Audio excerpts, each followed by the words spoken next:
it is described the terrible frustration of materialistic family life. Because after all, it is explained that this world is maituna agara, which means that everyone is kept shackled like chains by the power of sexual attractions. It is like a prison house. But the prison house, they are not bars that you can see. The bars are your desire to enjoy.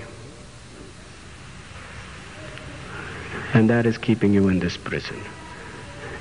And the very basis or essence of all enjoyment is the enjoyment of sex life.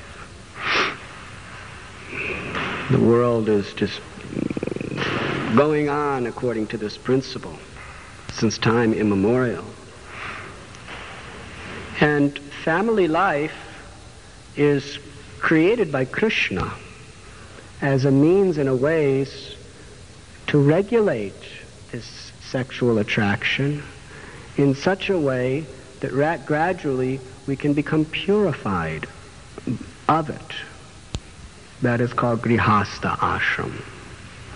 For those who have this strength and the stability of their consciousness to do without it altogether, then brahmacharya and sannyas is a very expedient and effective way of detaching ourselves from Maya and attaching ourselves to Krishna.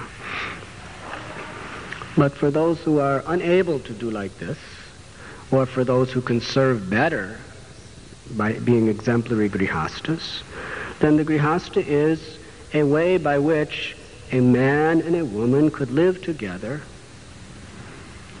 in the association of devotees, make their home into a ashram. Grihastha ashram means your home is an ashram. And an ashram doesn't mean a place of enjoyment. Ashram means a holy place where spiritual activities are continuously taking place. So our home should be an ashram. If it is not an ashram, you are not a grihastha. You are grihamedi. Grihamedi means simply envious. Bhoktaram jagatapasam sarvalokam. Grihastha ashram is meant to always be kept very, very busy in Krishna service. By chanting, by hearing, by serving sadhus, by serving Gurudev's mission, by keeping a very wonderful, wonderful atmosphere in the house or in the temple, depending on our situation. And in this way, through being ever engaged in Krishna service, these materialistic tendencies are gradually dissolved because we are simply too busy. Simply too busy. The other day, one devotee was telling me that he asked Jayananda Prabhu, what is the process of going back to Godhead? And Jayananda Prabhu said, I don't know, I'm too busy serving Srila Prabhupada to think about these things. So that is Krishna consciousness. We're so busy serving our Guru and so busy serving Krishna, we don't think about. The idle mind is the devil's workshop. We have to be very busy in Krishna seva. Then we can overcome these tendencies. They will be there, but we will overcome them by the grace of Krishna. But for those who fall into what Prahlaad Maharaj says, hitvātma-pātaṁ gṛham andha-kūpaṁ, the dark, deep well of family life based on sexual enjoyment. Deep, dark well. It appears to be a nice place until you fall into its depths. Then you realize what a miserable condition it is. These days, approximately 70% of marriages are divorce within 3 years in this great land of America, the land of the brave and home of the free. But what is this freedom? This freedom is a type of slavery. We are becoming free from Krishna and enslaved by Maya.